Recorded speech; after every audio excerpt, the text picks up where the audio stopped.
Hello students, welcome to maths class. हम यहाँ पे जो बीएससी फर्स्ट ईयर है उसके जो बुक है हमारे पास इंटीग्रल कैलकुलस उसे पढ़ रहे हैं। ठीक है, अभी स्टार्ट हुई है हमारी बुक, आज स्टार्ट कर रहे हैं इंटीग्रल कैलकुलस को। तो स्टूडेंट्स देखिए, आपने जैसे देख ही लिया है कि वापस से ऑनलाइन क्लासेस आपकी जो है स्टार्ट हो गई हैं, क्योंकि जिस हिसाब से जो कोरोना है वो बढ़ रहा है उस हिसाब से अब आपको वापस से इसी याद डालनी है। तो ध्यान से पढ़िए जैसे आप पहले पढ़ते थे। तो इंटीग्रल कैलकुलस जो हम पढ़ना स्टार्ट कर रहे हैं उसमें आपस 2 यूनिट है इस बुक में। ठीक है, और फर्स्ट जो चैप्टर है आपका या फर्स्ट टॉपिक जो है वो है गामा बीटा फंक्शन।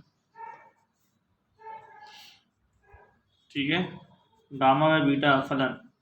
तो इससे क्वेश्चन जो है वो ज़रूर आपको मिलते हैं और काफ़ी काम की टॉपिक है आपका, काफ़ी मोस्ट इम्पोर्टेंट टॉपिक है। ठीक है, तो स्टार्ट करते हैं इसको। पहला हम लेते हैं गामा फंक्शन, गामा फलन से शुरुआत करते हैं।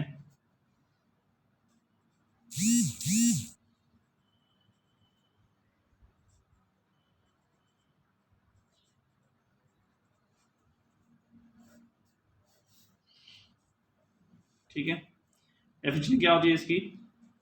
प्रत्येक धनात्मक परिमेय संख्या, प्रत्येक धनात्मक परिमेय संख्या के लिए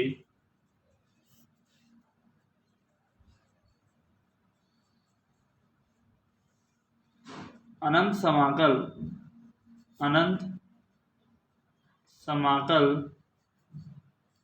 0 टू इन्फिनिटी x की पावर n-1 e की पावर -x dx को गामा फलन कहते हैं।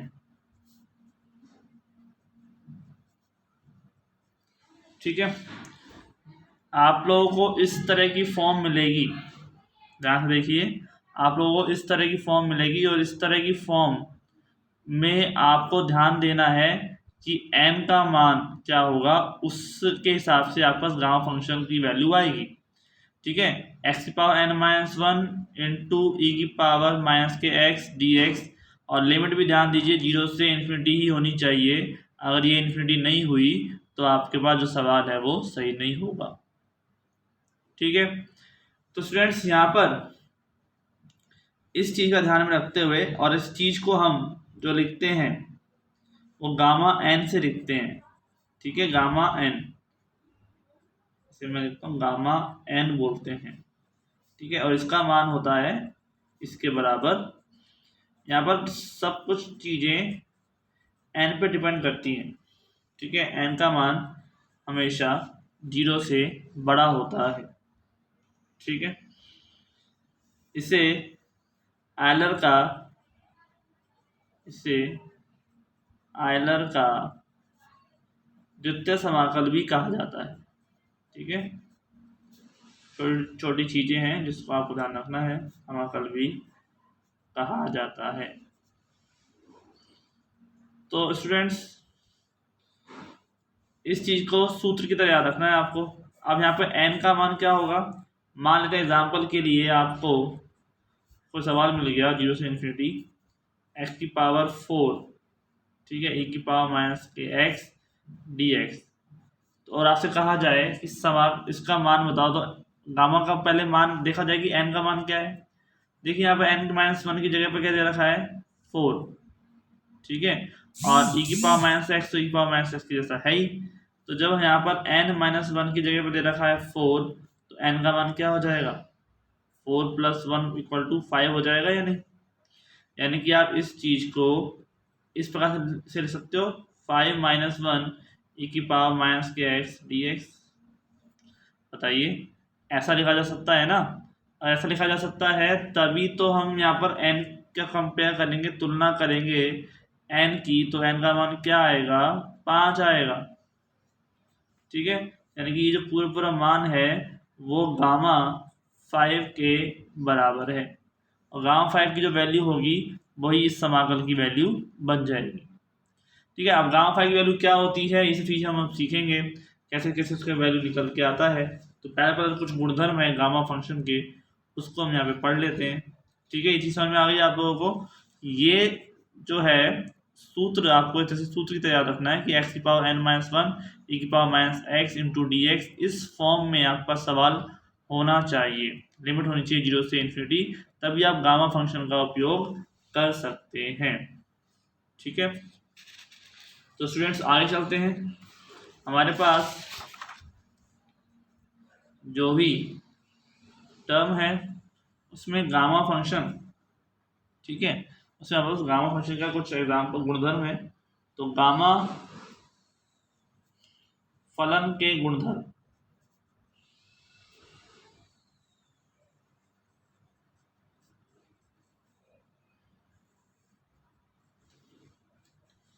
गामा n प्लस वन बराबर n गामा n।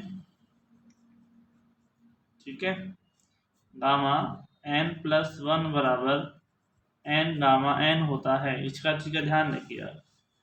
ठीक है, n का मान 0 से बड़ा। ठीक है, तो इसमें जैसे अभी हमने पूरा वाला मान लिखा था, उसमें क्या था, गामा 5 था, तो गामा 5 का मतलब क्या है, गामा 4 प्लस वन, सकते ना ऐसा। तो अगर मुझे गामा 5 का मान निकालना है तो मैं क्या निकाल सकता हूँ भाई, इसके अकॉर्डिंग कंपेयर करूंगा तो n का मान क्या हो गया 4, यानी कि 4 गामा 4 फैक्टोरियल 4। ठीक है, 4 गामा 4, फिर जो 4 तो बाहर आ जाएगा, और जो गामा 4 है ना, इसकी वैल्यू क्या हो जाएगी, फैक्टोरियल 3 हो जाएगी, यानी 4 इंटू 3 इंटू 2 इंटू 1। ठीक है, इस तरह से मान आ जाएगा, चाहे आप यहाँ से निकाल लें मान, एक ही बात है। ठीक है, तो इस तरह से हम जानते हैं कि गामा जो एन होता है, एक तरह से आप इसको यूज कर सकते हैं, दूसरा यूज क्या कर सकते हैं, कि जो गामा एन होता है वो फैक्टोरियल n माइनस वन के बराबर होता है। ये सब के प्रूफ हमको नहीं करने हैं। ठीक है, मैं चाहूँ तो आपको सब प्रूफ करके दिखा सकता हूँ। ठीक है, लेकिन प्रूफ आएगा नहीं, इसलिए आपको उसमें पढ़ने की जरूरत है नहीं। उस चक्रों में आपको तो बस ये देखना है, इसको फॉर्मूले की तरह याद रखना है।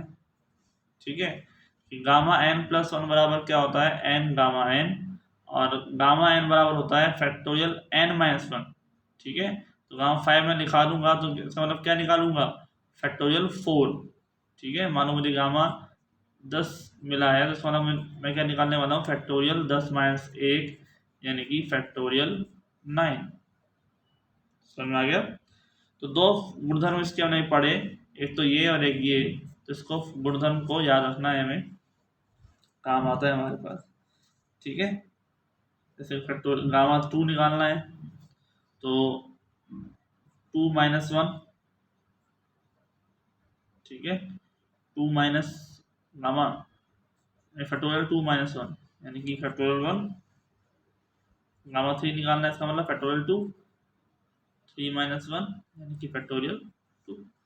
ठीक है, यानी कि ये 2 हो जाएगा, ये 1 हो जाएगा। गामा 2 बराबर क्या होता है, 1 होता है। गामा 3 क्या होता है, 2 होता है।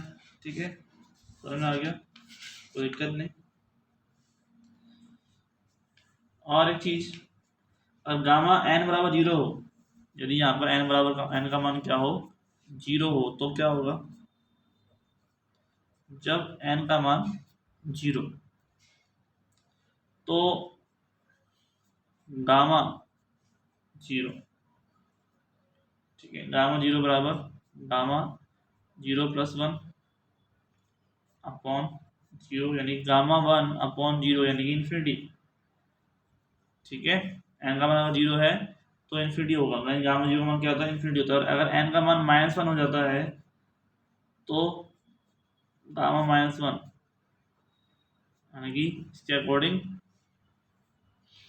Factorial n-1। ठीक है, यानी कि यहाँ पे क्या हो जाएगा, इसका ऑर्डर देखो आप, n+1, n+1 किसके बराबर है, गामा n-1 के। ठीक है, तो n प्लस वन बराबर -1, तो n बराबर कितना हो जाएगा भाई, गामा -1 + 1 अपॉन -1, गामा 0/1 यानी कि माइनस के इन्फिनिटी। ठीक है, कोई दिक्कत नहीं। तो इसी समझ में आ गया हमारे को। n बराबर -2 हो तब भी क्या हो जाएगा, इन्फिनिटी हो जाएगा। ठीक है, गामा -2 यानी कि -2 + 1 अपॉन गामा n क्या हो जाएगा, -∞/2, माइनस के माइनस कैंसिल, क्या आ गया, इन्फिनिटी आ गया। ठीक है, तो आपने यहाँ देखा कि एक बार तो प्लस का इन्फिनिटी, एक बार माइनस का इन्फिनिटी, एक बार प्लस का इन्फिनिटी, अगली बार माइनस का इन्फिनिटी आएगा ना। यहाँ पे आप देख सकते हो गामा जो है n बराबर हमारी n जो है वो आपके पास गामा n + 1 अपॉन n भी हो सकता है, n से कट जाएगा गामा में ले जाएंगे तो इसके अकॉर्डिंग हम यहाँ पे निकाला मान। तो यहाँ पर क्या आएगा, पॉजिटिव आएगा, नेगेटिव आया, सेल्फ फॉर्मूला बन जाता है इसका, क्या बन जाता है, गामा n और माइनस का है तो आप समझ सकते हैं -1n और साथ में इन्फिनिटी। ठीक है, समझ में आ गया, ये फॉर्मूला यूज कर सकते हैं। तो इसके और आगे एग्जांपल्स और वो पढ़ेंगे हम यहाँ पर। ठीक है, यहाँ तो आपको समझ में आ गया होगा। फिर इसके बाद हमारे पास बीटा फंक्शन आएगा।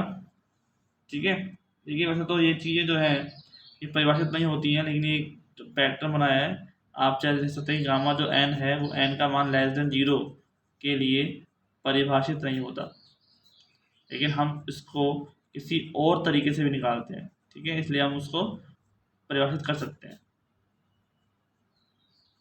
ठीक है, दिक्कत नहीं।